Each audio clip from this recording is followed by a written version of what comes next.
It's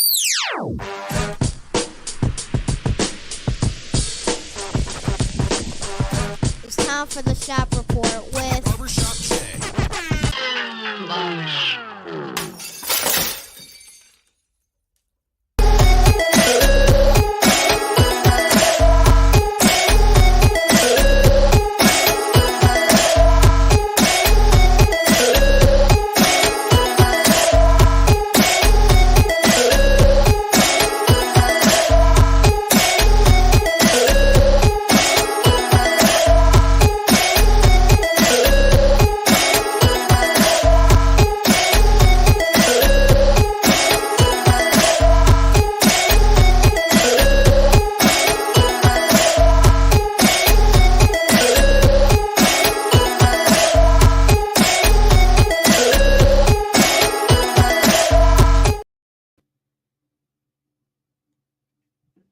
What up, sports fans? Welcome to the Shop Reports presentation of the Turnbuckle. Turnbuckle, that's right. I am your host, Double J, and I got my man to my right, your left, or maybe both of our rights, D Gully from the CO Lumbus. Talk to me. What up, though? Let's go. Everything, man. We're going to talk about some wrestling. All right, some wrestling. Let's get it. Let's hop right into it, man. Yes, sir. Yeah. Yes, sir. All right. The first topic on the menu was one that I thought was, sometimes if you think back, you got guys like John Cena that once upon a time went in, cut a promo to talk about movie stars, and guys like The Rock, right? Yeah. And it was really funny because I listened to it recently and then I was like, he's literally describing himself. Correct. And so, of course, he has since kind of gone on and clarified how he should have went about that. But that leads into what was said by none other than Gunther. So our very own Gunther, while having a conversation with Daily Mail, said he views Brock Lesnar as the final boss. Ooh. What say you to that? Ooh. First of all, why? What I mean by that is, where is this coming from? Because, I mean, it's an obvious comparison to one Dwayne The Rock Johnson. Well, why? Well, the other part to it is I understand exactly what he means by that. Because You do? yeah. All right. He views Brock as the final boss because Brock's unbeatable in the sense that I can say he's unbeatable. He is hard to beat. Okay. You have to catch him on your best day and hope that he's not on a good day. Think about it. All right, Cody, like, okay, in the last 10 years, who's beat him clean? Cody Rhodes. Roman Reigns. Triple H. Yes. And Goldberg. Bill Goldberg. Yeah. That's right. 10 years. And believe me, these are the names that come to mind. I don't know whom else. I could be missing somebody. Did Cena beat him clean? I know they went back and forth at one point in time. He did. Because I always viewed that like, the interesting thing is when you look at the past maybe 20 years, maybe, yes. Yeah, we'll say 20, there's only a handful, and a very small handful, of names that have been consistent, right? You got Taker, yes, of course, who's battled men, we'll call it, and then battled their sons. But then you have guys like Lesnar, right? That he came almost similar in a sense to Batista, but but the difference being like Dave, different rationale for why they came back. Okay. And in Brock's case, when he lost to Roman, that was, in my opinion, it had to have been the passing of the torch. So I thought. Okay. Right. But we look at the current climate, if you will, and obviously there's a lot of guys at Disney World. Mm-hmm. But couldn't you make the case? And I get there was some, behind the curtain maybe fallout and such that could be impacting this. Okay. But I very well could. I get Gunther's point, and as you kind of pointed it out, also like you had Brock versus Kurt Angle, right? And that, I mean, talk about a rivalry. You had Brock and John Cena. You had Brock and Roman. See, that's why I say, so I think he's onto something. Final boss, right? This comment seems to come out of nowhere, or I should say, Gunther mentioning Brock Lesnar's name without a previous association or feint or sideways glance instantly tells me, hey man, he's trying to push for a program. You want to legitimize a guy for the next level, put him in the ring with Brock. Okay, but is this just this is why I brought up Taker in particular, because he's been a guy that's been at OVW, right? And you've seen him, I mean, albeit a long time ago, but if he had the interest in working with you, similar to Triple H, that they were great at putting guys over. Okay. Is that the angle do you think that might be the angle he's coming from, that, and not Kurt? little pun there, right? A little Monday. Yeah. And so, but instead, he's referring to him as, and I think it's a shot at Roman Reigns, really.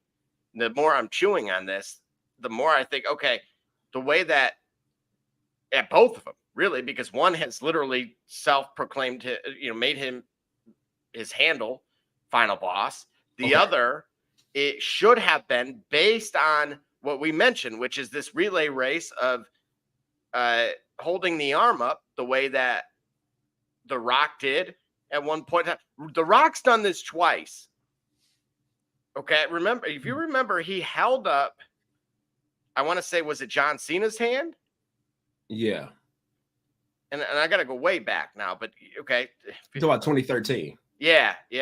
So he held up Cena's hand, and then in 2015, he held up Roman's hand, and the crowd booed. Yeah, because at that time, Roman was being force-fed as the next big thing. And the fans were not, the universe was not ready for that. They were not ready for that. I think it was largely viewed that one of, or if not both of the other Shield members were deserving of the shot at the big time, the shot at being the man, the lead, basically a shot at the WWE championship, the world championship, the undisputed championship, whatever you want to call it, the shot at being the top guy that they were giving to Roman. And the fans universally rejected it.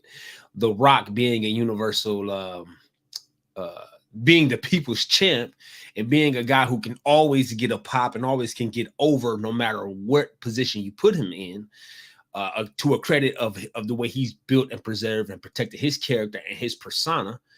It was viewed that that Rock would help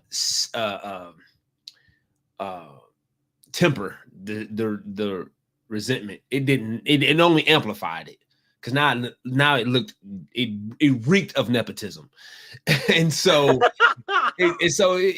people rejected it. So for The Rock to intercede again, he had to make everyone hate him, and that's what he did in a marvelous way. when we ran this program again where he got in the way of the story of Cody Rhodes. All that to say, back to the point, Gunther's viewing Brock as the final boss because Gunther is now in a position where, having lost the Intercontinental title, he's no longer bound to the mid card because the Intercontinental title will always be the mid card. And you know how I feel about that. But it will always be the mid card. Okay. You're gonna have your Randy Savage, Ricky Steamboat, WrestleMania 3 moments with that title. There's gonna be a card where that is the match you're looking for. But ultimately, if you're putting that match on with a world heavyweight title or a WWE title, you know where your match is going to be, even if you can change the narrative while you're in the match. The point is, there's a sense of freedom attached to having no belt. And if you want Gunther to go to the main event status, why not go see the gatekeeper?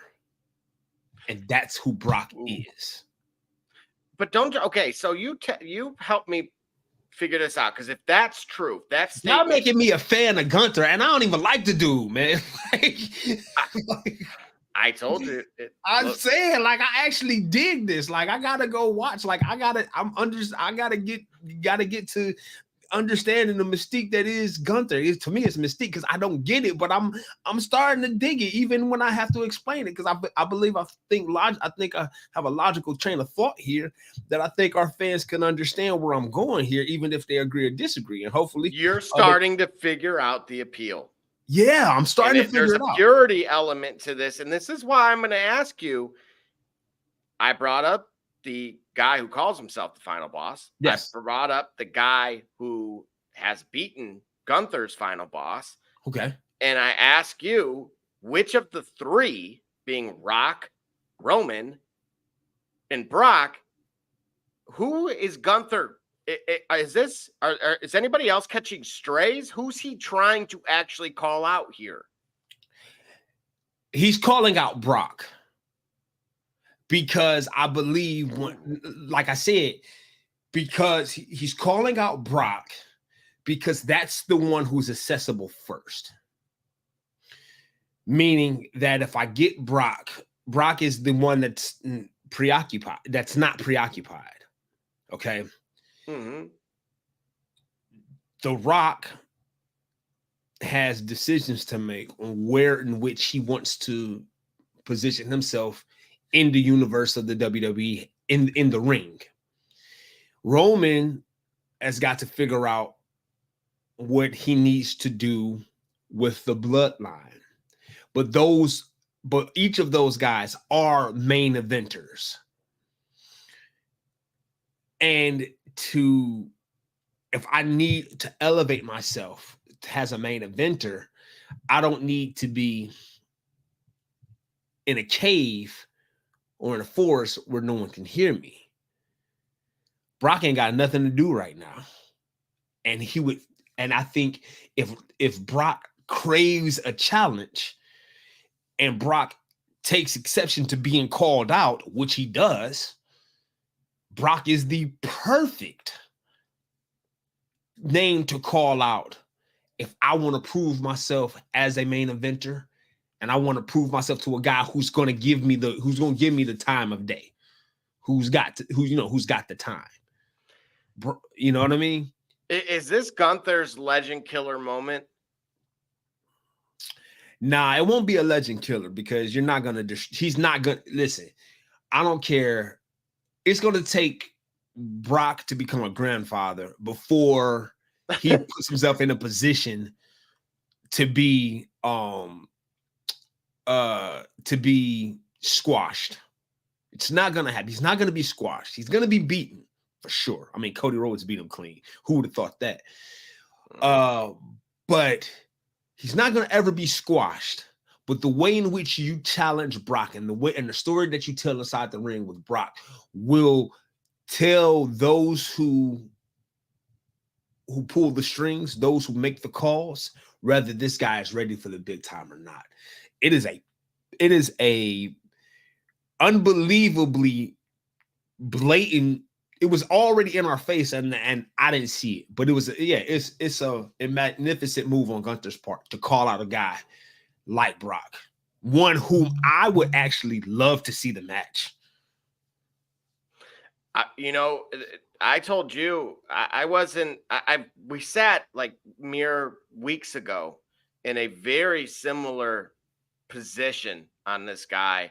I think I jumped ship a lot quicker. I conformed a whole lot faster, and now we're hearing yourself starting to understand it and gravitate that way too.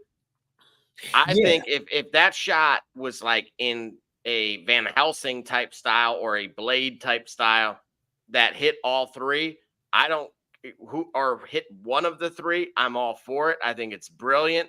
I think there's more layers to this dude than I had ever anticipated. Again, we talk about evolution in the sense of a character and where it can go. We may have reached the conclusion of Imperium, but in terms of Gunther, he is actually growing and his character is evolving, which, as we know, that is often occasionally more challenging to do. But something like this, if this is his John Cena moment calling out The Rock or in this case, Brock, then I'm all for it. And with that being said, we are going to take our first break. We will be back in 1:30. I'm Jordan Gudeman, and I'm the founder and CEO of Eddie G's Cookies.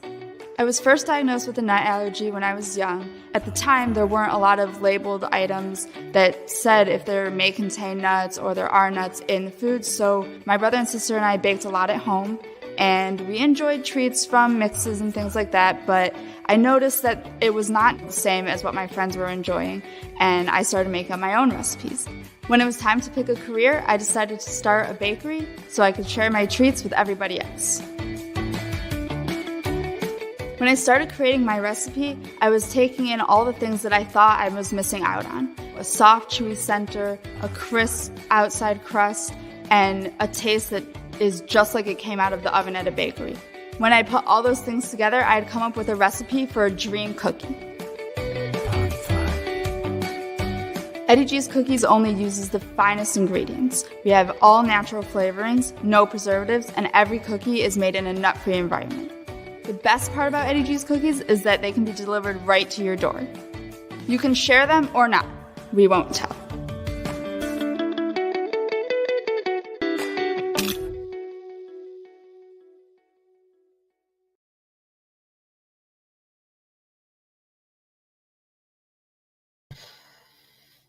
All right, and just like that, we are back, and what we have up next is this interesting trio.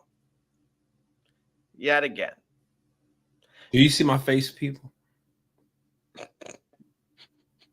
If you knew what I was looking at right now. Like, can we, when we tell people about this show, I hope they can see the picture that I'm looking at that's giving me this face. Oh, this is exactly why I took myself out of the equation, believe it or not, just to make sure even when it goes into a future condensed. When people figure out what we were talking about, they will see this picture and this face. Picture's worth 1,000 words, they say. They look like a 90s West Coast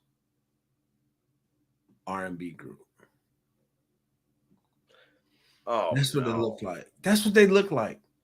Come on, man. They can do better than this. This is terrible. Absolutely terrible. Are we reaching a point where this is the lead singer, this is the backup, the nice guy, and the bad boy in the back? This is B2K, Bloodline 2K. Oh no. That's what this is. Oh my goodness. Come on. Do you really feel threatened, or do you really feel like they about to stump the yard? Oh no. Do you? It really gives 98 degrees kind of feel. I'm saying, man, it just feel like he got the blonde hair. It feel like just any moment he'd just be like,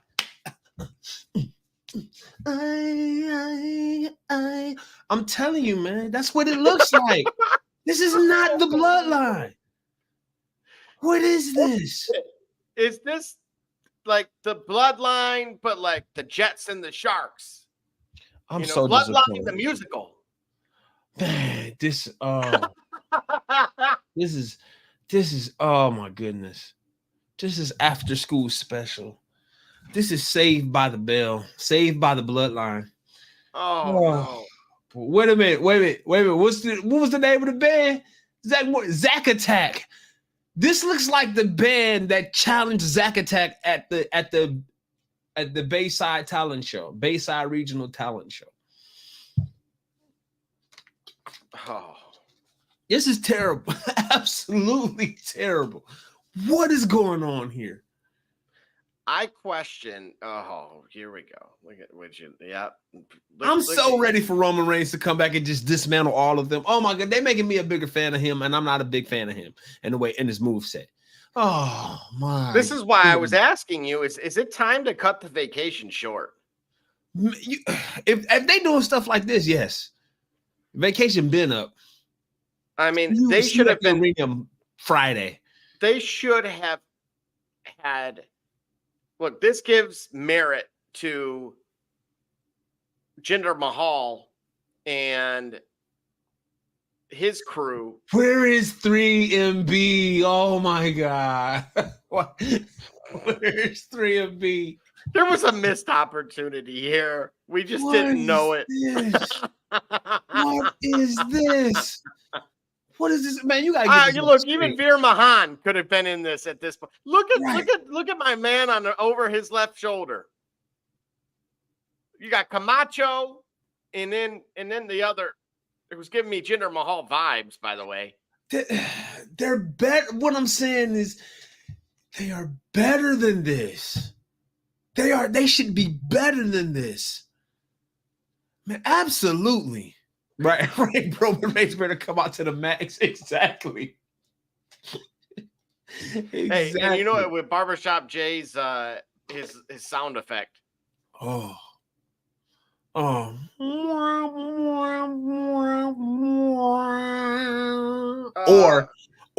Sonic the Hedgehog.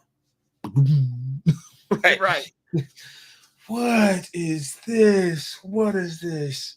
I mean, where did you find this photo, man? Can you get rid of this, man? Let's move on, bro. I don't even. This is about to be the photo for our show. No, no, we couldn't recreate this. Barbershop right there. Yeah. You over the shoulder. I'll be Mahal over the shoulder. Yeah. Yeah. And I'm in the back. Yep. Yeah. What is this, man? Come on, man. I'm you know what I'm so thankful for? I'm thankful that Paul Heyman is nowhere to be seen in this picture. Yeah, you think of elite factions. You had Evolution with Ric Flair, and even when he kind of get caught in the middle of Randy or not Randy, but Hunter and Dave Batista. Yes.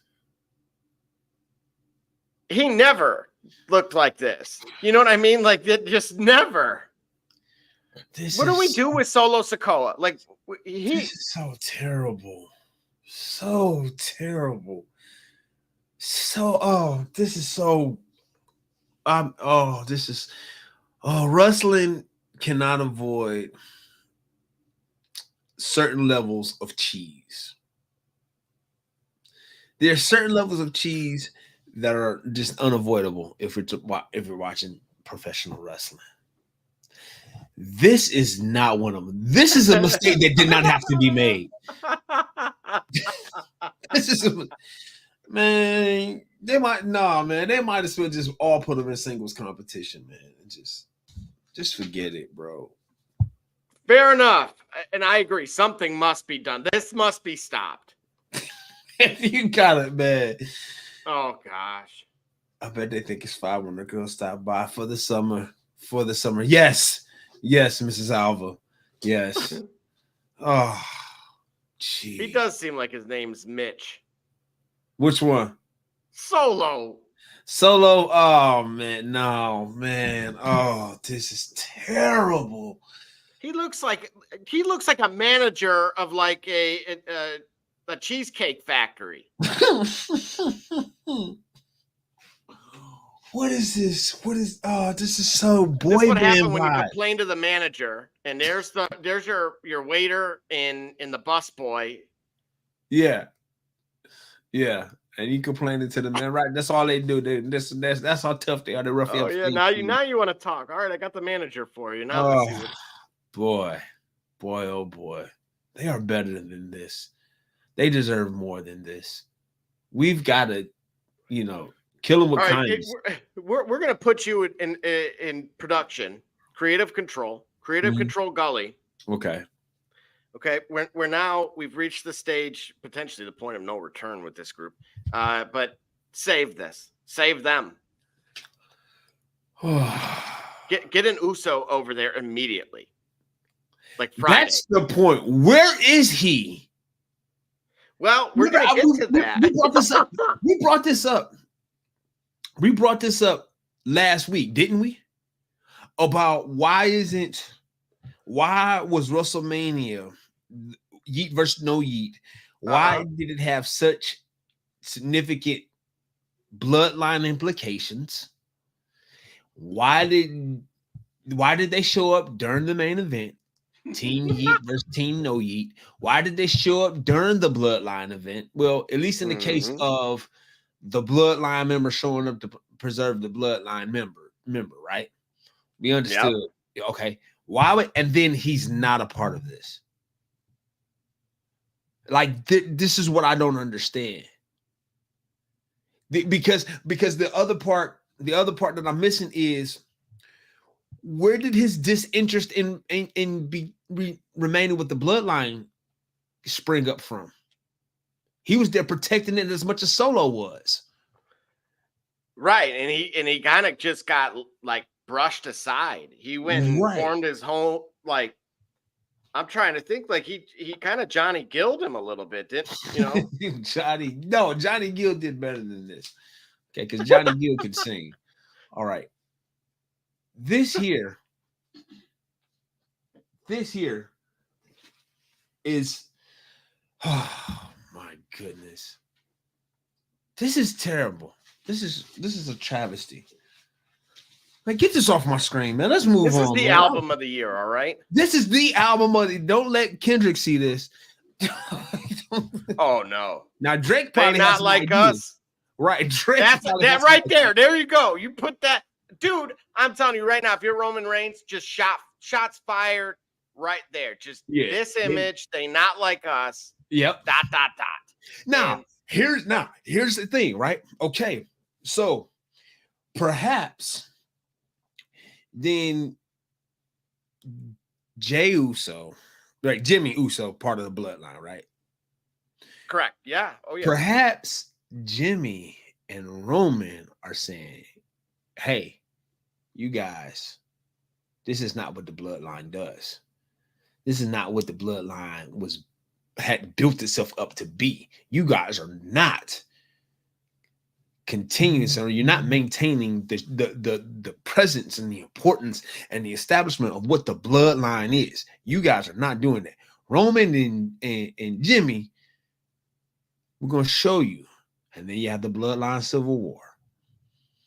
Okay, but wait a minute. So you get Roman and Jimmy, and then where's Jay? Is Jay just the third link here? Where's The Rock get involved? Like, how do we form a story where it ends like I look, that's too lopsided. Because here's the problem. And we can't cuss on this show, but Solo ain't won fill in the blank. So he doesn't have a ring presence that's formidable. Like, he ain't won nothing. That's the problem with the group, is No, that they haven't won they anything. haven't won. Camacho has won more with Unico than he has with the Bloodline. That's a problem Exactly. for me. Yes. This is a group of guys who, I'm not going to call them, you have to call them losers because they ain't won nothing. Oh, bro. I almost...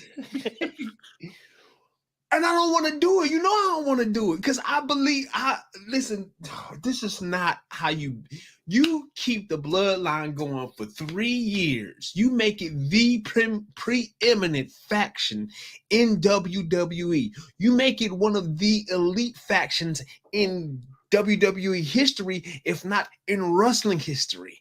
And when the tribal chief is gone and the final boss goes back to the office, this is what you're left with. And collectively, they've won nothing. See, even if they inserted themselves into the tag team in some combination, right? In the same way, New Day rules, right? They inserted themselves into the tag team title conversation. Maybe they cause havoc and they keep preventing, a tag team from winning or what have you. They've won nothing. That's my problem here. And this is where I turn to Creative Control Gully to save this derailed train, because I'm telling you now, like, Solo, like, your leader needs to lead, right? We've talked about heel Gable in Alpha Academy being more relevant arguably than these guys. Yes their ability, yes, because where are you leading them to? They have not once mentioned going after avenging Cody. They have not once mentioned that I could remember. Again, please tell us otherwise. Where have they mentioned them wreaking havoc or claiming a title for theirs? They ain't gunning after Damian Priest. They're not gunning after Cody Rhodes. Yep. They are aimlessly on a ship going no direction, just navigating the sea without any rhyme or reason or purpose. They haven't hinted.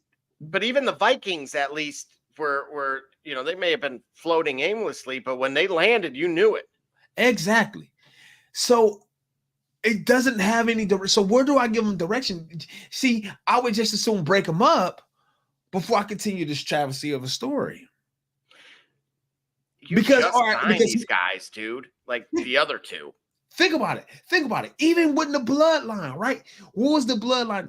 Roman Reigns was the undisputed champion.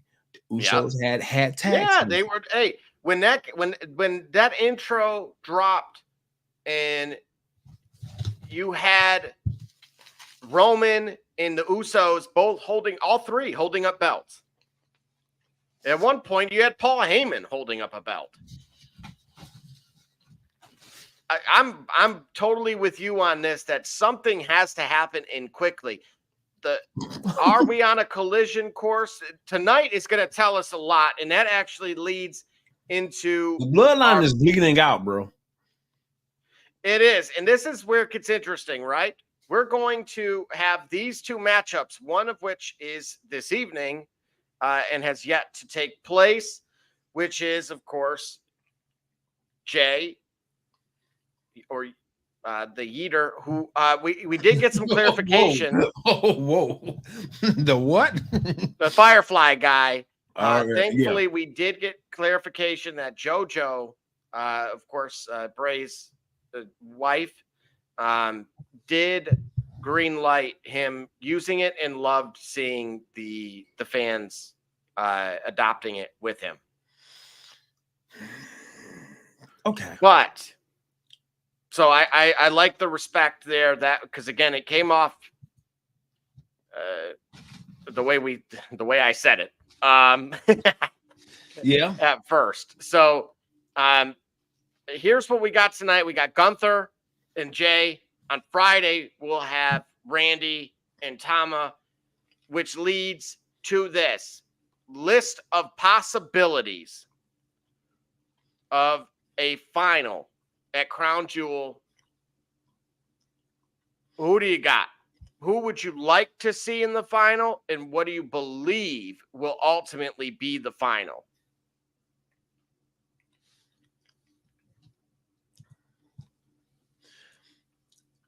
Has a work. Number D. If I'm shooting on this, number A. Yes, and I know I said number A and number D.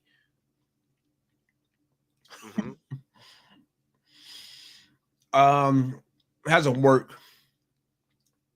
Number D gives you a reason to tether along the misguided direction of the bloodline, to try to move it toward something that is a coherent idea.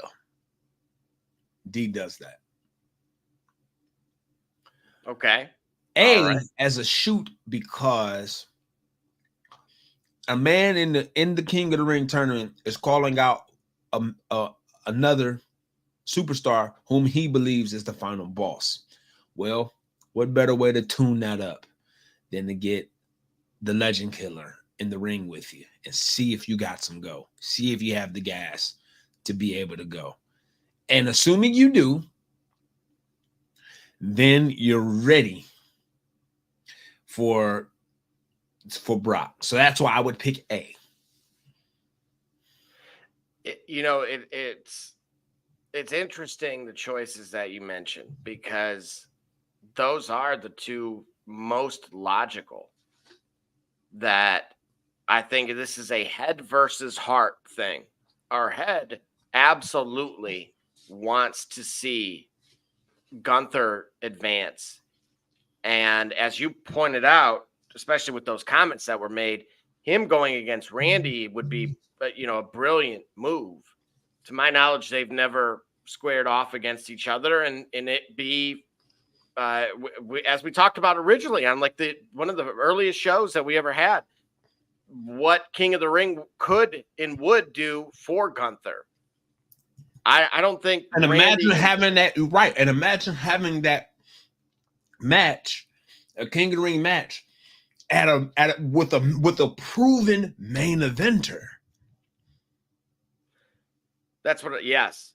You get what I'm saying? Like, that makes sense to me. But if you are going to add relevance to our boy band,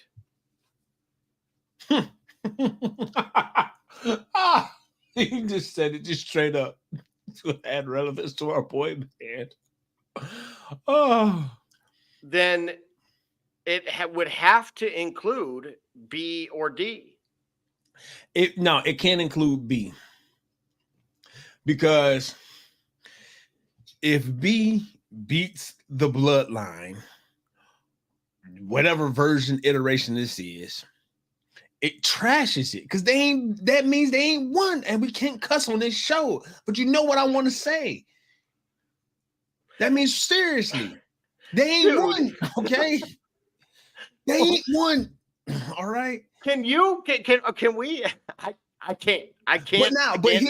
So if you have Jey Uso beat a bloodline 2.0 member, again, they still ain't won nothing, but it's bloodline. But that can exist in the vacuum. If I'm using the phrase correctly in the instance that I'm trying to employ, that loss doesn't hurt the brand of the bloodline, because you have a bloodline member, a de facto bloodline member,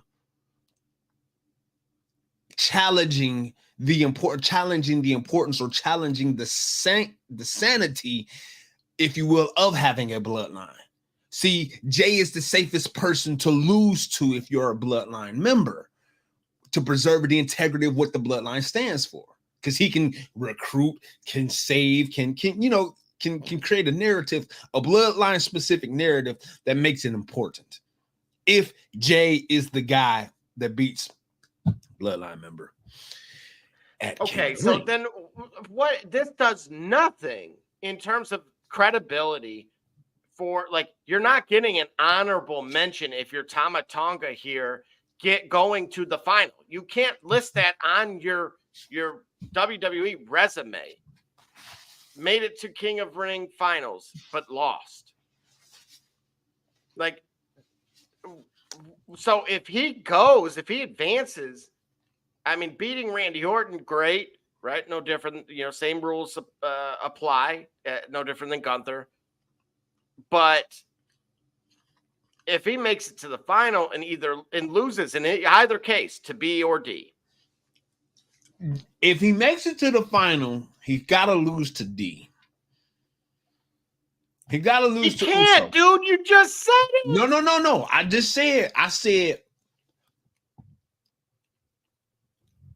I said, if you're going to have him lose, he got to lose to a bloodline member. But what does that do? Just tick him off? It still doesn't change the fact that they haven't won jack. No, but like I just explained, at least for the purpose of the bloodline, as far as the bloodline is concerned, a bloodline member, whether Jay wants to admit it or not, he know who his daddy is, and he know who his cousins are, and he know who his aunties are, right? So that's still bloodline. It can help add a further rift to the wrinkle of the bloodline without totally dissolving eroding away its importance. That cannot be said if you have him reach, like you said, to the final of King of the Ring, only to get smashed in the face by Gunther and lose the King of the Ring. Like, what have you done? What have you won? You've won nothing. Does Randy need this at all? Nope. Randy doesn't need this at all. Randy needs it more out of those three? Gunther. 100%? Yeah, because all right, here's why. Because he's ready. Are they going to do the right thing or not? All right, who is they? What is the right thing? Hunter. Is Hunter, Briscoe, Mick Foley, Taker, Paul, Mike, anyone? Are they going to do the right thing here and have Gunther advance? Or I'm telling you now, if it's C or D, it's going to be D. No different than, since we're on boy bands, it's going to be May.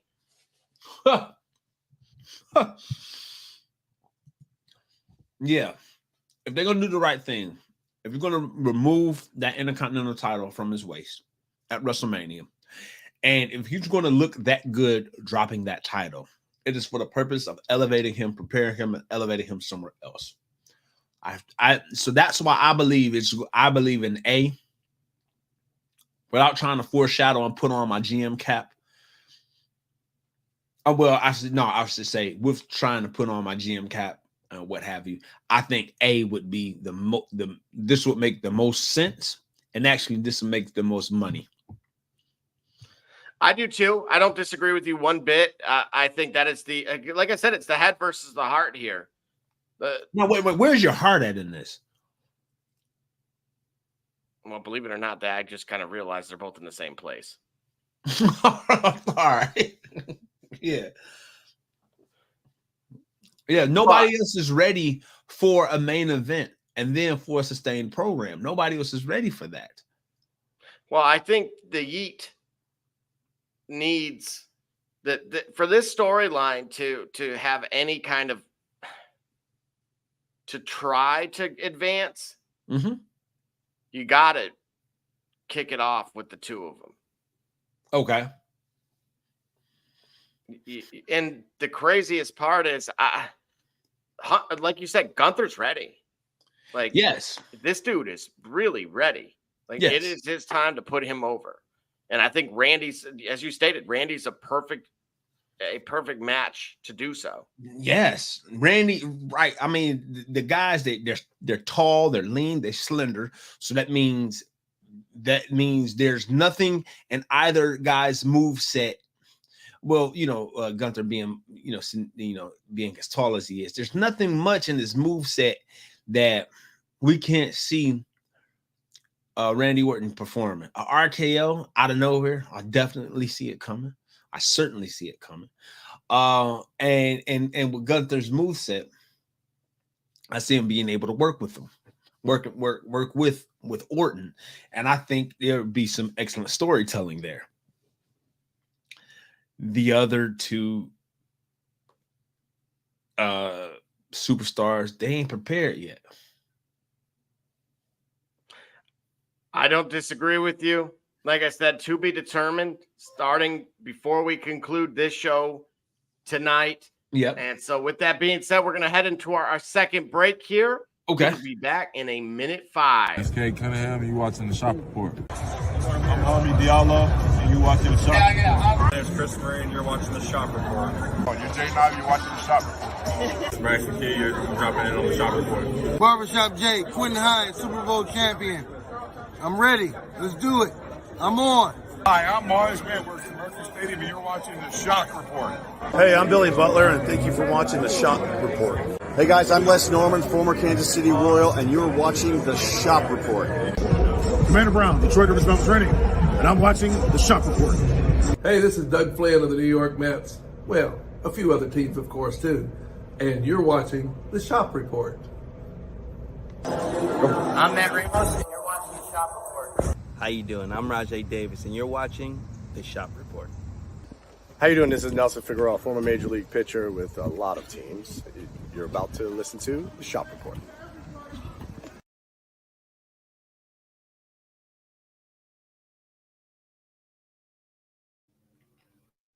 What it do, sports fans?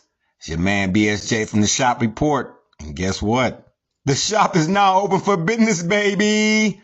If you're on Facebook, go to our fan page, The Shop Report, click on more, and then shop to view all products. Or if you're on Instagram, click on the shop tab to see all our products. I mean, what you want me to do? I'm selling merch here.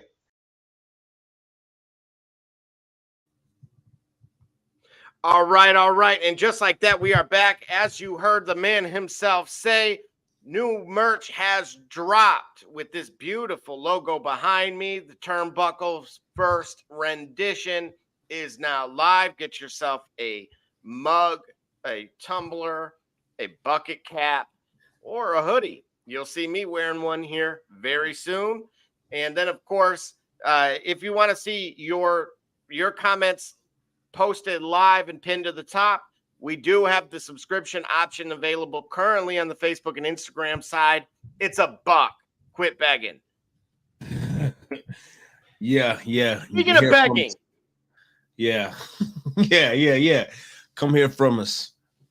Get your comments, concerns, questions, critiques, criticisms. You know, some people, man, they be roasting me on this show, man. I'm telling you what, I was looking through them comments, man. They getting at me. And I like it. You know what I'm saying? I like it. I actually like how people just feel relentless. They get at me, man, about my lazy eye and everything. But you know what? I appreciate it all. And I'm telling you right now, Gully, yeah. Look, we said it once upon a time that Father Time is undefeated, and he is only rivaled by one other place, which is the internet. Right, Father Time and internet. You talk about the tag team titles. Well, listen, we figuring that out now anyway. Father Time and the internet. You give the Father Time, and he put some distance between an event and the internet. Oh yeah, absolutely. Like I said, handful of comments per month. It is literally 99 cents. I can't give it away. If I could, I would. But look, it is what it is. Support the show, support your local P program, and of course, get that fire merch as well while you're at it. But speaking of fire merch and content creators, we got Logan Paul on last Friday's SmackDown. Yes, signing the deal with Cody. Yep. And as you see here, Cody 2 belts. That is going to not actually occur. As great as it looks, Cody 2 belts unfortunately will not be a thing because Logan had his lawyers get involved, and his belt is no longer an option in this. It was what was once pitched as a champion versus champion match. While that statement is still true, the only belt up for grabs is Cody's. So what say you to this? You really think they about to David Arquette that darn title? Do you? Well, you know, I did. Listen. To quote one, listen, the whole idea about Logan Paul challenging Cody Rhodes for the title, I would otherwise be on board. But to quote one Mr. Andre Loren Benjamin, I'm telling the WWE, don't do it. Reconsider. Read some literature on the subject. The man's title, I'm telling you, I said this last week. I watched too much TV. There's no way in 3 versions of HE double hockey sticks, Logan Paul is walking out with that title. I look I'm with you now. When both were on the line, I liked the idea of Cody 2 belts.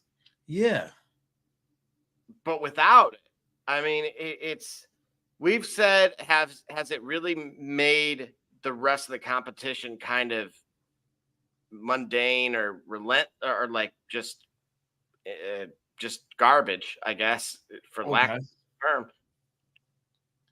But there's no way this guy loses.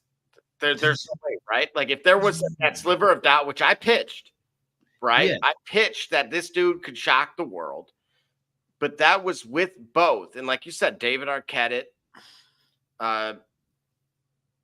or even to some extent, Drew McIntyre it. Right. But to my knowledge, there's no Money in the Banks floating around. Right.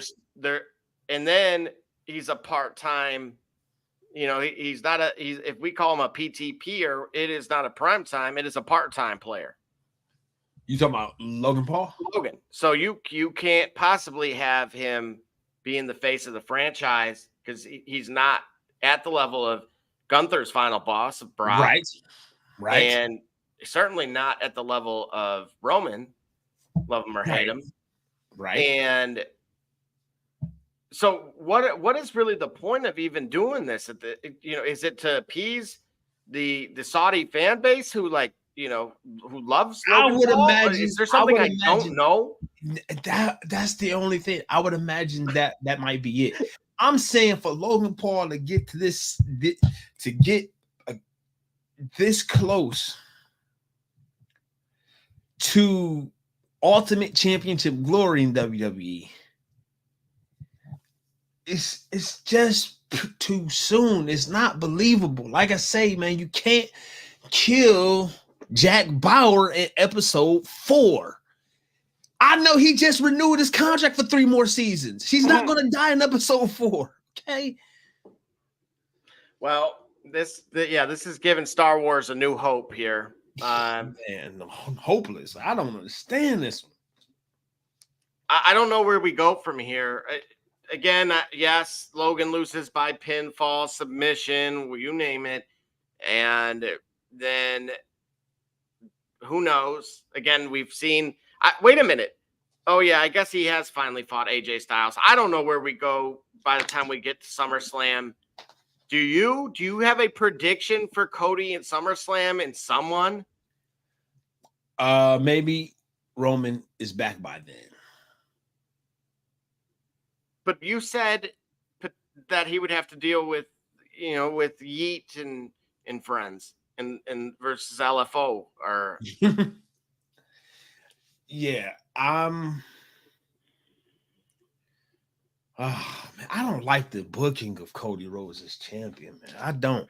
What is going on? I'm uncomfortable with it. Is he? We've been uber critical of champions, and we all wanted this, and we are all kind of regretting it. No. We wanted this. We wanted him as a champion. Let's not make a mistake. We wanted him as a champion. Nobody envisioned this is the type of reign he would have. Maybe some people did. I didn't envision that. I didn't envision this. Did none of us think that far ahead? Or were we just not expect? Like, dude, CM Punk is still out there, right? Like, to my knowledge, he's not hurt, is he? No, CM Punk? Oh, you talking about someone other than CM Punk? Well, no. I'm like trying to figure out, like, why is it so hard to find someone credible? I don't. Did we not think this far ahead? Like, I know I didn't, and I'm guilty of it. And I'm not going to say I regret it. I'm glad he got, the title, but man, I would have been cool with the 5-minute thing at this point. Right. It's all right. So he wins the title, but doesn't win. Is he better as a chaser? Yes. Him chasing, right. And that would be it. If he's better as a chaser, chasing the goal, it kind of it slips him and gets away from him. Yeah. So, there's a colleague of mine that made that argument that the chase is what Cody needs to be known for. Because what he's catching right now is nothing shorter than some trash. Dude. Oh man, and it's because I'm saying it's hard for me to suspend disbelief for that amount of time. When I say this amount of time, I'm talking about the time it takes for Cody Rhodes to establish that. I don't even want to say name. Logan, right? Oh, I thought you were going to say Hunter. Like, nah, it's that just Paul. Yeah. Oh no. It's just that I don't. Is that necessary? Is that where we are now? Is that necessary? Do we need a Batista Triple H type of match with Cody and Triple H that I made you, and we go back to Legacy, or maybe Randy and in him? Okay. But again, we're talking different SmackDown. He was there. All right. Look, something needs to happen. And I guess, the Viper's a formidable opponent. That's what I mean. Like, we're talking about potentially Gunther getting put over. They're calling him King Yeet now, by the way. That's live. So what? If he's got the Fireflies going, that's live. I think we're on a collision course. I shouldn't have closed that graphic because I think we may go back. No, bring it back up now. So wait a minute, he coming to the ring or is match over? I mean, it's 10:45. Yeah, they're just getting started. Okay. So bear with me. I'm going to get that graphic back up. But in the meantime, any closing thoughts on Cody Rhodes with who he may have to? Who is a formidable opponent for Cody Rhodes? Gunther. Or at this point, Gunther. Ooh. Okay. Those are the two. If Gunther doesn't win King of the Ring, is he still a formidable opponent?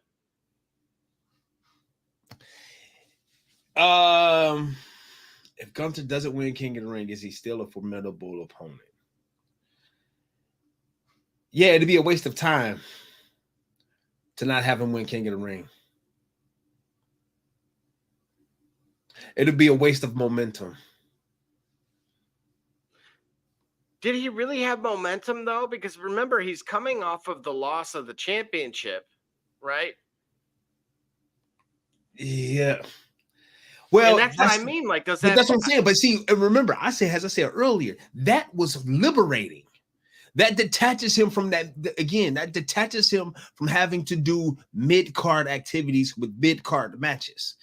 He's free to now ascend to the level of main carders by having matches with main carders, namely a King of the Ring final against the ultimate showman, especially of this group. You get what I'm saying? So I don't know that it's not a deal breaker, but it would have greatly affect momentum for Gunther not to end up in the final. I don't disagree. They're at a commercial break now. It's 50-50. And now, has the match started? Yeah. Oh yeah. Yeah. Okay. We are live. That match is live, and they were thrown out of the ring, and that's where it cut. Okay. All right. So, yeah, I do believe there's better out there for Cody. Otherwise, he needs to lose it and then chase it at SummerSlam. Who? Yeah, Logan Paul shocks the world. That's what I say. No, he needs to shock the show. You know what? Don't you even? I don't even. Where's my? You know what? I might just need a heavier drink after this. I can't believe you said that. So that leads into this right here, the Judgment Day. And we've talked about great factions, but take a look at their accomplishments as a group. Mind you, if memory serves me correct, the original founding member was your buddy Christian, aka Edge. Okay. And that's not inclusive of his accomplishments. Does this make them the most decorated faction of all time? Of all time?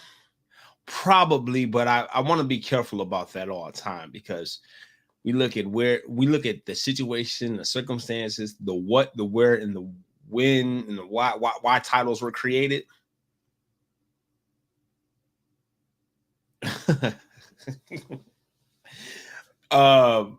But certainly in the modern era, in the in the 2020s, in the roaring 20s, they are as dominant as any faction in history.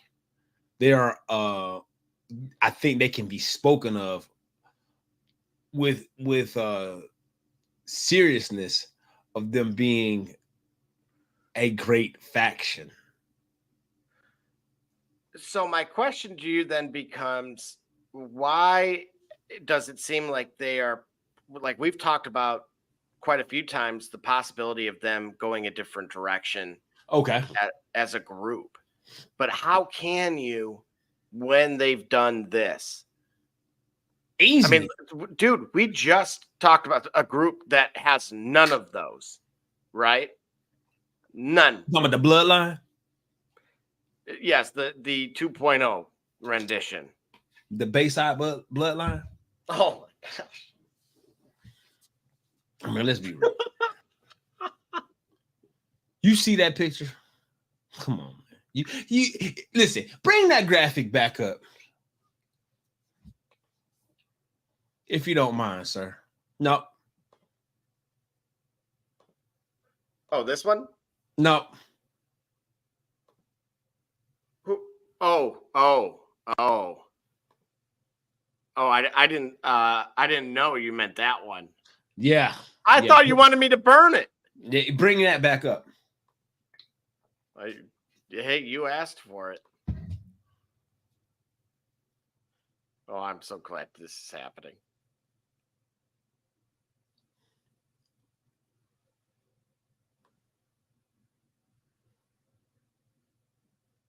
Come on, bring it back up.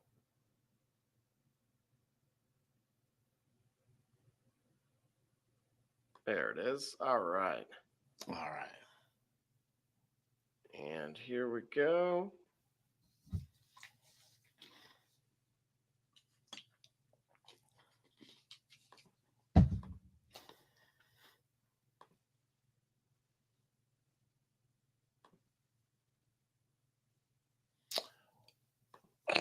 when you look at that picture, you think of all the other factions that existed in your childhood up until now. Wouldn't you take your chances against this group? Or absolutely. That's what I'm saying. That's what I'm saying, man. Now we can get rid of the graphic. Now we can get rid of it. Forever. Thank you. Never to be seen again. Like Cody 2 belts. Cody 2 belts. I mean, it has a nice ring to it. But getting all the way back to what we were talking about. This group has a collection of titles.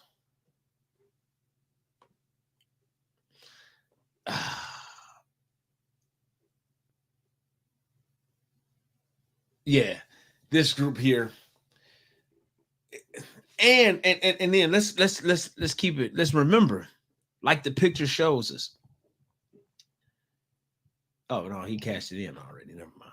Well, he swapped. Yeah, like this is a dominant group. Like the path to gold and to glory and to upping your game and improving yourself as a legitimate superstar goes through Judgment Day, fitting the name. So should the bloodline actually be feuding with them? Yeah, they should. But who's going to tell them that? Hey, your guess is as good as mine. And so here's an interesting take. Last week, we had Samantha Irvin share the stage with none other than Lillian Garcia. Okay. And I saw this and I had to get your take on this. We are Samantha prisoners of the moment. And so being prisoners of the moment. All right. To make I'll make this I'll make this analogy easy. Okay, for baseball fans in particular, they know the team that they grew up watching. And they know what it sounds like for that team to be on the radio. For the Cleveland Guardians, it's the voice of Tom Hamilton. Right? Not Bob Uecker. Right. Not Bobby. Just a bit outside. No. And we're underway at the corner of Carnegie and Ontario. People know what that means. Like that, you're not going to forget that for as long as you remain a fan of baseball in the city of Cleveland, where I was born and raised. Not where I reside now. Whole lot of Reds fans in Columbus, but I digress. To me, Samantha Irvin is as good as Lillian Garcia. I'm going to tell you what I wouldn't want. I wouldn't want them two to get in a fender bender with each other's cars. I tell you that. Because the shouting match that will ensue between Samantha Irvin and Lillian Garcia. Oh my gosh. But Lillian is great. Samantha has my attention right now. And that's the way it's supposed to be inherently. Because tell me, whose voice did Samantha Irvin hear all those years before she became an announcer herself? You get what I'm saying?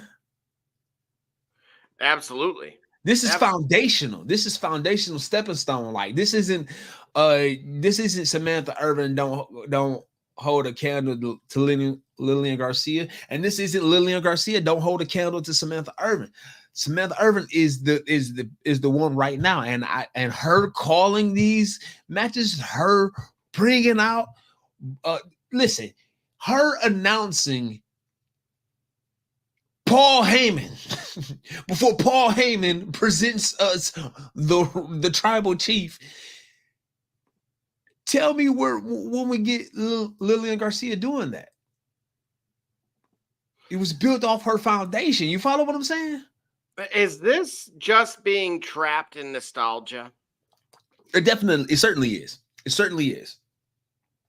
And I can understand it because those are the foundational memories that we have. Those are the things that kind of guide us through through the standards and the goals and dreams we set in our adulthood in reference to our childhood. You know, video games that you grew up playing don't play the same when you're 30. Okay. It ain't fun blowing the Sega cartridge to get Sonic 3 to play on your Sega Genesis 2. Like, it's not Dramamine. Right. Motion sickness now. Exactly. So it's not the same. But when we think about it inside of when we think about its memories, you know, it's going to be the biggest, the best, the greatest. Lillian Garcia is the predecessor to Samantha Irvin. And I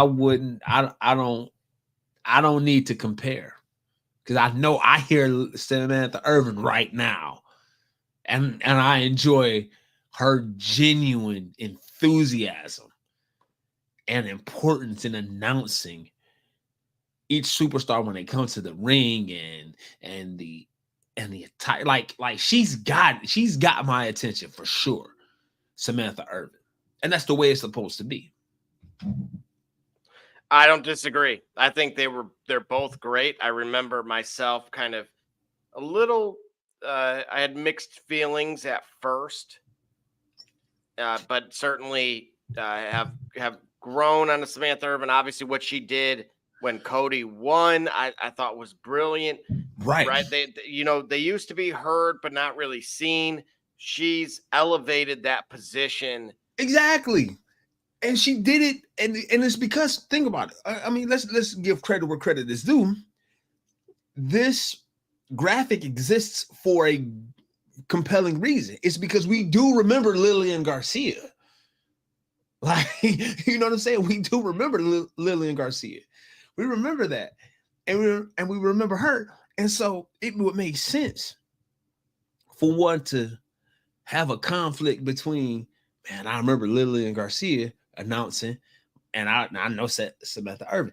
My question is, did Lillian decide to leave WWE, or was her services no longer needed? Was she fired or otherwise let go? To my understanding, she left on her own accord, and I think this is where. So they're in North Carolina today, wherever they were on Friday. Okay. How this started, because I happened to stumble on a little bit of a clip about it. So this is even prior to seeing this actual graphic. Okay. She was going to stop by. She was driving through. And so she decided to reach out to Triple H and say, hey, I'm going to come and check you guys out. Yeah. They decided to really like open the gates, like roll out the red carpet, and then allow her to have a shared introduction like that. See, right. And that's the point. That's the thing. That's why I applaud Paul Levesque, Triple H, for understanding how cool it is to allow people to kind of step back and think about it. You know, not to dwell on it too long, such that the moment becomes not a special moment anymore, but to allow this moment so that way people who are in their feelings, and justifiably so, can experience for themselves what it was before and what it is now. And to know that the WWE product, at least when it comes to announcers, is in good hands, just like Allstate. All right. We have an update. First of all, take a look at the hardware for this year's winner. I'm pawning it straight up. I would never have to pay rent for about 3 years. Yep. It's straight up. So, needless to say, we got an answer. We're going to dive into Raw. We got an answer. We got an answer. We have an answer. Oh man. Uh-oh. We have an answer. Do I need to at be least. sitting down? Do I need to be sitting down? Look, I didn't have sound, so with no audio, I think I saw what I thought I saw. Hold on. Hey. Which block is eliminated? C and D. What? Okay. So wait a minute. Gunter was tonight, right? Yes. All right. Okay. Yes. Yes. That's what I'm talking about. Yes. Listen, y'all making me believe in this dude. Don't sell me no bag of nonsense now. Don't sell me no bag of chips and they ruffles with ridges or they're wavy. And you telling me these some great chips, and I open up and it's like 4 or 5 and then plus some crumbs. Okay. Don't make Gunter be those crumbs. Okay. Oh, man. So going through all of tonight's Raw results, again, it started with Sami Zayn and Chad Gable. Mm-hmm. And of course, Gable continues to assault verbally his group, but he got a pinfall with Chaos Theory. Oh. And then that leads into Braun Breaker versus Kale Dixon, and Braun Breaker walked away with the win there by way of the referee stopping it. And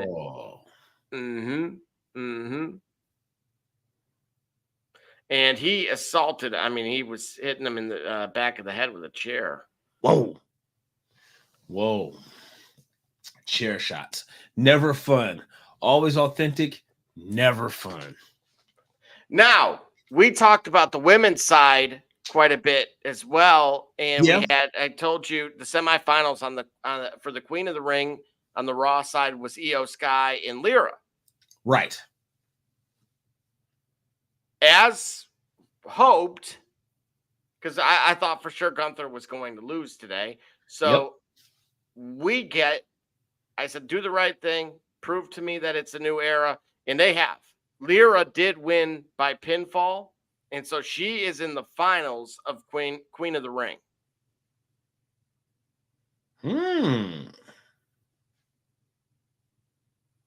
Okay. Seven, what's your thoughts on that one? You know, it's interesting when we were on the air, I saw a quick exchange between Lyra and Becky Lynch, a positive one, high fives and such. Okay. And that to me suggests, I told you this girl can wrestle. And I have a feeling that the time is now. They're going to potentially put her over. Oh, really? It's just a matter, does that interaction come back? Does that become something? Does something grow from there? I don't know who, if she were to win this, again, it's a great achievement. It really kind of sets up the rest of the year for me, right? As it pertains to her. We could see her at SummerSlam versus someone. Okay. To me, that is so wide open as to who it could be, because she just got here. But it certainly has me feeling a type of way, like the time is now, and she's going to do some darn good things in this company and be around for a while. Sure. Now we get the Awesome Truth versus, coincidentally, someone we talked about a little bit earlier, the Judgment Day for the tag team titles as well. And it's really strange because when I had that graphic up, naturally, R-Truth, his accomplishments were not included in that graphic. Oh. Nor did you. I didn't see a picture of him in there either. So, the fact that they're going against each other, yep, kind of reiterates that. I guess that he's not in. Ultimately, though, the Awesome Truth. Yep. Wins. So they retain. Great. Sounds like this is going to be something that's going to keep them busy for a little while. Mm-hmm. And I'm here for it. Well, again, we talked about a few times some of these guys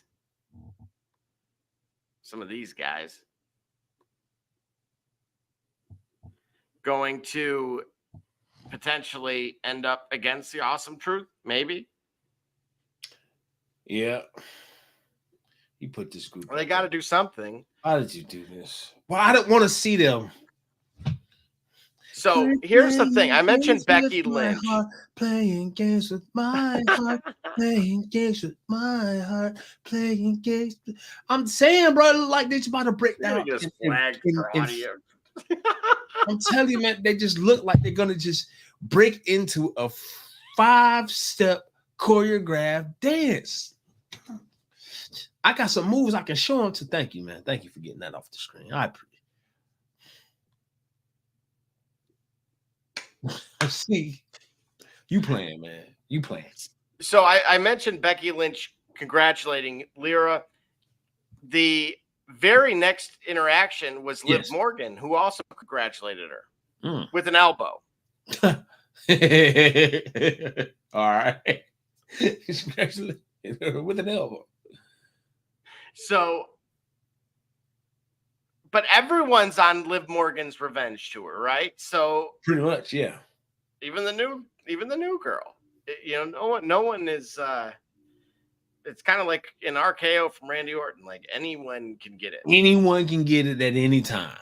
I mean, remember he did it. What was it? The fabulous Moolah. Yeah. Oh, yeah. That was so terrible. He didn't punt her face, did he? No, he certainly RKO'd her though. Yeah, he did. Yeah, he did that for sure. I should have had a GIF of that ready. I wasn't thinking about that. Right. All right, so a lot of squawking about within the Judgment Day. We've talked about that. Xavier Woods apparently eligible to compete now, so we'll see what happens with him and Kofi. And so instead, if I told you there was a women's tag team match, okay, for a number one contenders match, do you think it is just 2 groups or greater than? Yeah, well, what WWE here recently, probably half the roster. And you would be correct. It was Damage Control versus Ivy Nile and Maxine Dupree, and versus Katana Chance and Caden Carter versus Shayna Baszler and Zoe Stark. Time out. Did you hear the rumor mill that Bianca Belair was expecting? No. I don't. Like that came out of nowhere over the weekend. I don't even know if there was actually any truth to it. I know her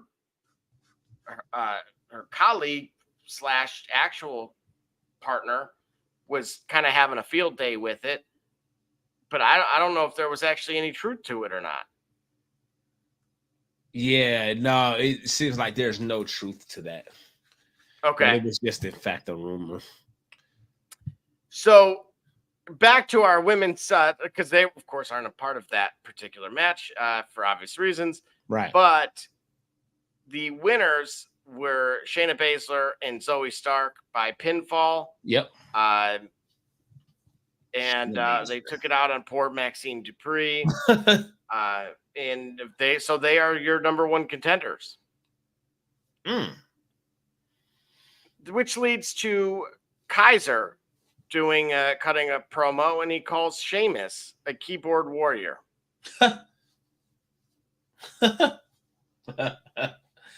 And Jelly Roll Sheamus about to give him something. So what's really interesting about this, he goes on to say either he'll stay home and protect his legacy, or he'll come back just for Kaiser to put him down. And then Drew McIntyre approaches right as he leaves. Yep. And Drew says he's wondering why he's here and why Adam Pearce doesn't want one of his biggest stars on the show. And he says Damian Priest thinks he's got one over on him, but no one gets one over on him. And he's playing chess, and Priest is just playing with his guy liner. Oh, my. Oh, this thing, I'm not going to repeat it. Cool. But I keep trying to go away from it, and these guys keep bringing it back. Yeah. Bring it back. Come on, tell me. Dig it, man. No. The Undertaker of sorts, if you remember.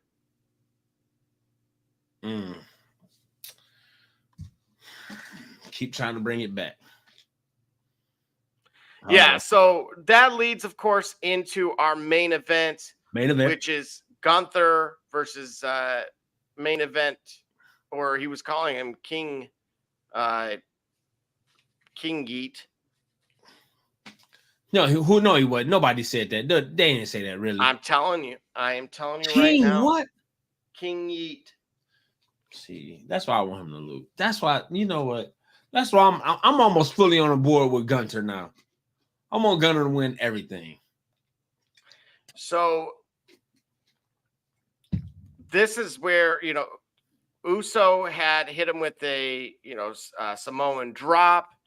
Gunther, of course, hit him with the chops. You always got to hit him with the chops. And then, of course, he power bombs him, puts him in an arm bar. And then ultimately, Gunther puts him in that what do they call it? The arm trap with the body scissors applied, and it's a type of clutch, I would call it. What Gojira? Yeah. Hold on, wait a minute. Let's look it up real quick.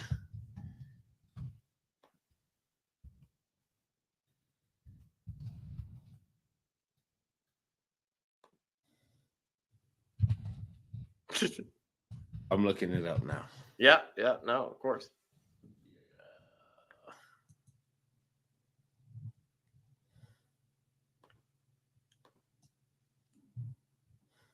SK Cunningham, and you watching the Shop Report. I'm homie Diallo, and you watching the Shop Report. My name's Chris Murray, and you're watching the Shop Report. Oh, you're Jay Knight, you're watching the Shop Report. Max McKee, you're dropping in on the Shop Report. Barbershop Jay, Quentin Hines, Super Bowl champion. I'm ready. Let's do it. I'm on. Hi, I'm Mars Edwards from Mercury Stadium, and you're watching the Shock Report. Hey, I'm Billy Butler, and thank you for watching the Shop Report. Hey guys, I'm Les Norman, former Kansas City Royal, and you're watching the Shop Report. Commander Brown, Detroit Rivers Mountain Training, and I'm watching the Shop Report. Hey, this is Doug Flynn of the New York Mets. Well, a few other teams, of course, too. And you're watching the Shop Report. I'm Matt Ramos, and you're watching the Shop Report. How you doing? I'm Rajay Davis, and you're watching the Shop Report.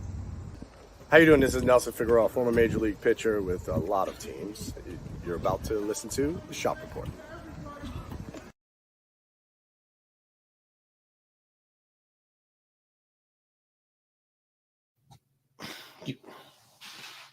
Get that off my screen, man. Oh man, I had to mess. That's how you troll somebody. That's the new Rick robe. So we have. Oh, what's that? hang on a second. I'm wondering, so when they cut off the air, so for context, Scully, when I was watching this live when we're on the show here, okay, the ref stopped this match when Gunther had kind of that chokehold in. Yeah. Yes. And so Uso was out. Yes. But the interesting thing is there's an image that I'm seeing of No Yeet coming to his brother's aid. Okay. Whoa. No, so that had to have been previously. Whoa, but I'm really intrigued to see if he actually came out there or not. But oh, here we go. Okay, I got an image of the lock here. Okay. All right, Let's so see it. bear with me. Here we go. Take a look at that. Oh, wow. Yeah, put him to sleep. See, that's right there. This tells you why a match between him and Brock is going to be great. And him and Randy Orton is going to be great. He's that big, that tall, capable of holds like this that can come out of nowhere, much like an RKO. My question to you is, do you believe that this is so? What's going to happen? Like, what's going to happen is Gunther's going to win King of the Ring.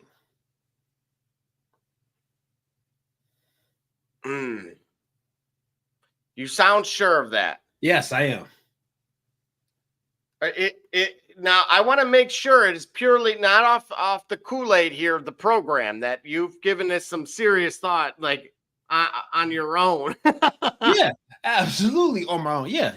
No, I'm buying in. Like he's got a complete package, and he's deserving of what the fans look like. They want to see. They want to see Gunther at the top of the food chain in WWE. He's got a move set that could very well do that. Do you believe on the women's side? Okay, we've talked about Nia Jax, mm-hmm. Still yet to compete semifinals, right? But do you believe that they're gonna? Who comes away with that? Do you think they? I said Lyra, but at the same time, could you see her getting jobbed? Yeah. For anybody, yeah, because they don't have. I don't see, except for the tag team, I don't see a woman that presents that much of a problem for every other woman in the division. Get what I'm saying? Yeah. And again, I think there's so much more parity in the women's side of things than there is from the men. So it could be like a pick 'em any time. And I don't mean that disrespectfully, because I think women's wrestling is far more dynamic than it used to be. It's just a matter of it's just a matter of the parity. Like nobody said, except for Jade and Bianca, they're setting themselves apart. Jade especially. So yeah, it's so much more parity. That's all. Okay. And then we had the graphic up earlier. Mm-hmm.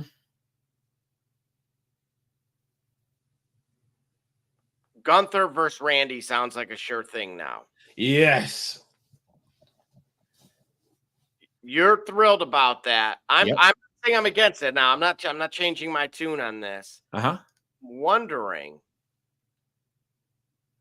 merch is such an important part of it. Is Gunther a better draw than Jay Yeet Uso? Yes. Mm. Yes.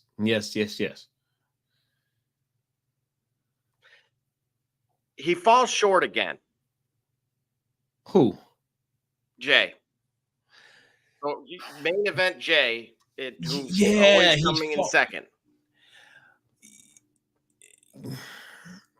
He need to go fix that bloodline situation.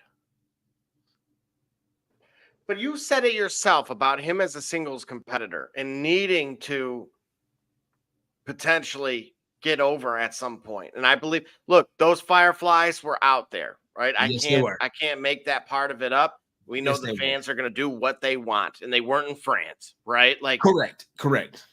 So the pop when this guy finally gets over, I think is going to be up there. Agree? Yeah.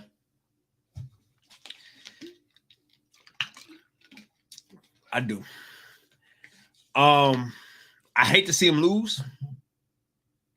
I hate to see him keep losing, but he's running into narratives that are stronger than him. He's running into currents that are stronger than him. The momentum machine behind Gunther is undeniable. So at this time, for Gunther to pull that off makes sense. Like, what was it? Israel Adesanya, he was on the show and he was quoting Dave Chappelle in reference to his fight with Pereira, where Adesanya got knocked out. And he quoted Dave Chappelle. He says, sometimes it's important to dream, but sometimes,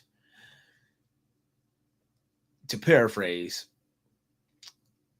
basically, sometimes you got to realize if you're in your dream, and sometimes you got to realize if you are part of someone else's. And Adesanya reflected on that. He says, when I looked at how I got knocked out, he says clearly on that night, I was a part of someone else's dream because he hit me so perfectly. I could not make an excuse for why I lost. That man was on. You get what I'm saying?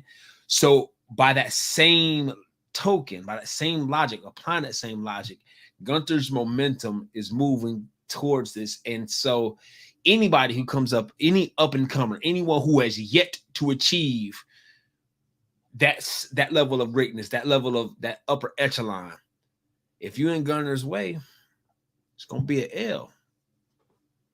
Well, and that's the interesting thing, right? Because I'm totally convinced of main event Jay being main event. No, man, no. No, I'm not. No, WrestleMania matters, people. Okay. But whoa. Look, oh man, WrestleMania. You had to bring that up. Yeah. So I'm going to run this theory by you real quick. Let's see. Right. Randy Orton beats Gunther. Yes. Wins King of the Ring. Okay. Yep. Only to be attacked by this man who steals the crown. Yeah. Like the Hamburglar. Yeah. Continuing to add to his delusional character that he's the tribal chief or king.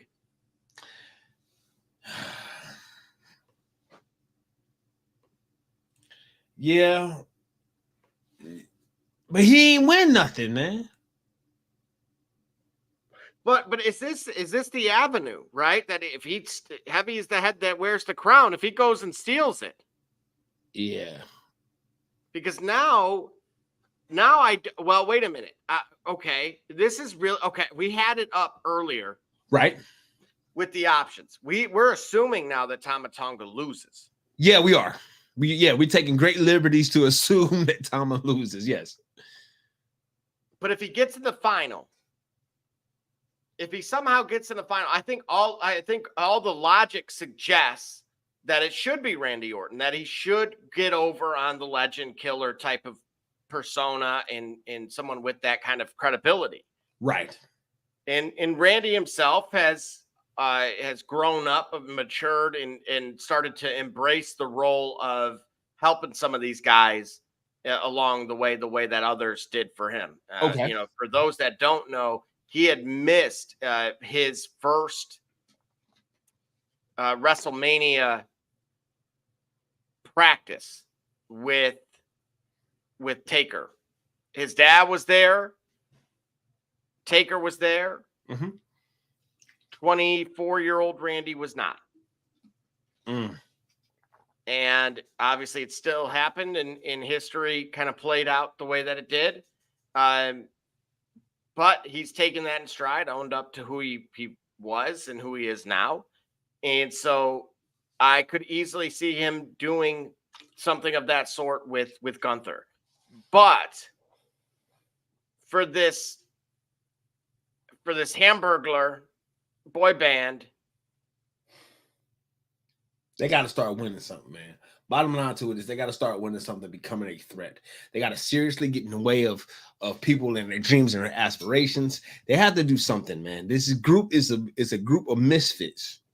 They're just all cousins. And that's how they're behaving. Right. Like Roman Reigns was a champ. Uncles. Yeah. Roman Reigns was a champ, became a champ, and remained a champ. Even if he got help from time to time as champ, he largely did that without he largely did that. Won matches. Look, I'm going to say this. There's a lot of you guys in the comments are that are watching live right now. Give us your thoughts as well on where do you think this direction goes? Does the boy band here of 96 degrees with Solo and Camacho and his buddy, what do they do next? I mean, this is like Bam Margera, whatever the bleep I want. Yeah. But where do these guys go? Like, does it create animosity if Tama Tonga gets involved, or if he gets in and he gets over? Does it make them question who their leader is? Who is just not kind of No, not immediately. It wouldn't. Not immediately. But I think 2 or 3 more matches, then doubt will start to creep up in someone's heads. Like, hey, he ain't won nothing here. I'm the only one brought hardware and gold back to our camp. You get what I'm saying? Like,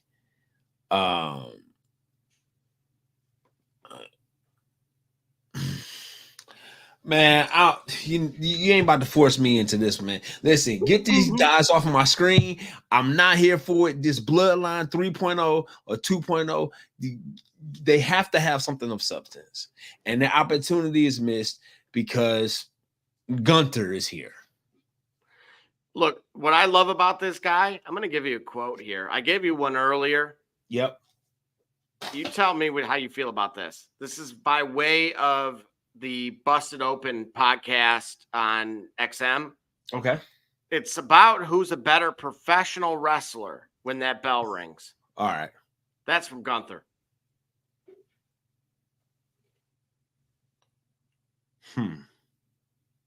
Is it, dude, this guy is like, I'm buying what he's selling.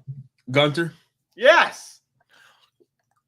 I'm starting to see. Look at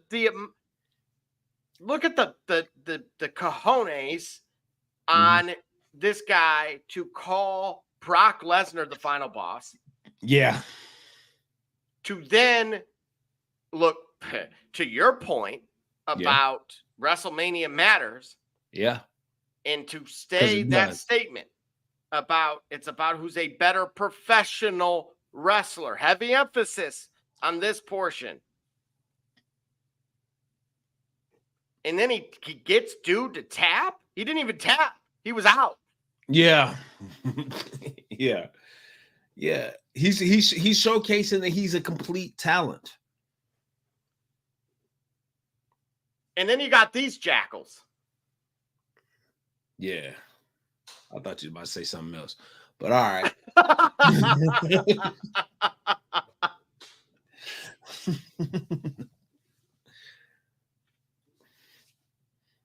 Yeah, they can do better. They're capable of doing better. They've got to see it for themselves. The craziest part is we talked about evolution of a character, and we said that Gunther's done it, but quietly, Kaiser has done the same thing. He cuts promos, dude, better than people actually give respect for. And I'm telling you now, start paying closer attention to this. If you guys are watching, it'll probably be on a reel near you, but start paying attention to this guy. Wins outside of the squared circle, too. Go ahead and Google that. And I'm telling you now, he, in my opinion, is one of the best in the promo game. Okay. In the, at least with this modern roster. And I don't think it's talked about enough yet. I wouldn't surprise me if others jump on board with it, but that's our kind of job here, our responsibility, if you will, if we're going to bring it up. And it's not just who the main eventers are, right? It is the other guys. And we've been on record with Lyra. Again, I wouldn't be surprised if she gets jobbed, because we've said it even the moment that we laid eyes on the full bracket at the time, which was that, Nia Jax is probably due ever since the draft. Right. So before we roll out here, any other closing thoughts on, because we're 4 days away from a Saturday afternoon in Saudi Arabia. One of the few remaining Saturday pay-per-views. Final thoughts here. I like the idea of Gunther being in that pay-per-view, and I like the idea of him doing it versus Randy Orton. I think it's going to be a perfect tune-up for him to graduate to main event status, because I think he's got great stories yet to tell once he arrives there, but you got to get him there properly. The bloodline needs to find something worthwhile that they can beat up on to legitimize themselves, or go get Roman Reigns out of the Epcot Center and tell him he got some work to do. Because to me,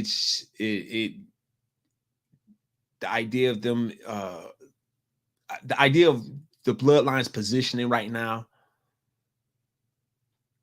is just some people that are just looking for something to do. What about your boy, Cody Rhodes? Oh, Cody.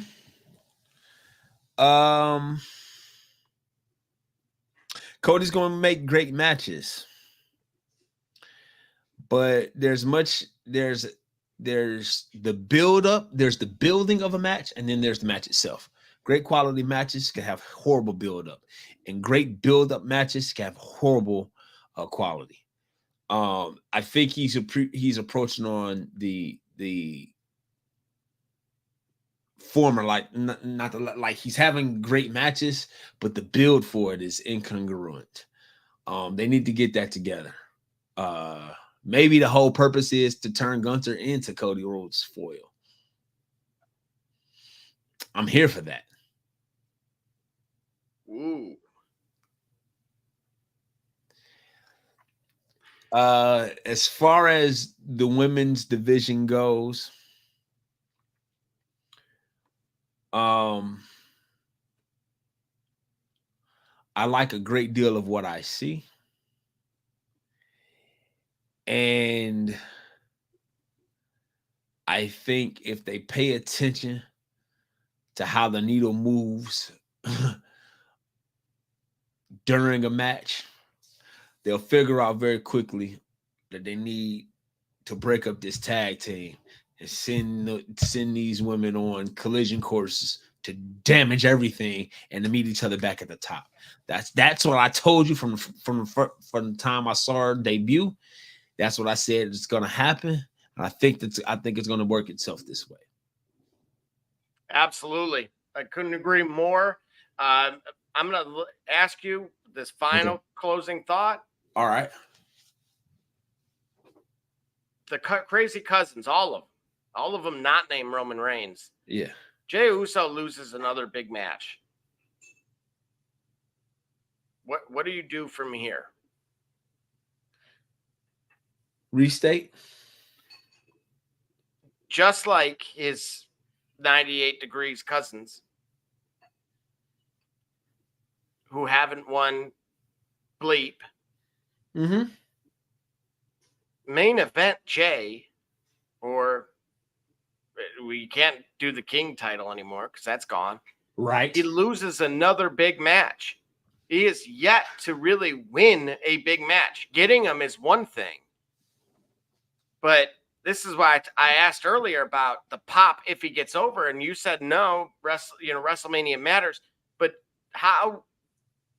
who needs it more now? Like all of them kind of need it. See, the way you've been able to get away with it, the way they've been able to get away with it is because they don't win tonight because there's a better story already being told. That's Gunther's. And before that, that was Cody's. I just like there's these buildups, dude, for Jey Uso all the time in these big matches. And then he just takes an L. Yeah.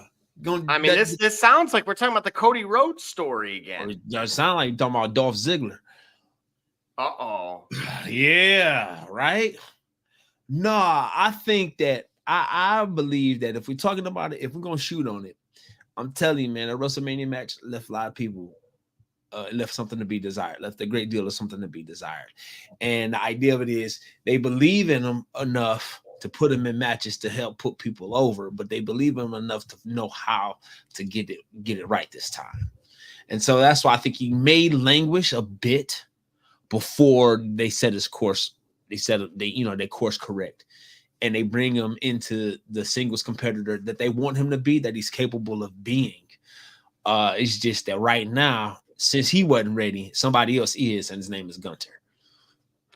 Hey, with that, we will return Wednesday, of course. With our main host, Barbershop Jay, breaking down a handful of sports topics.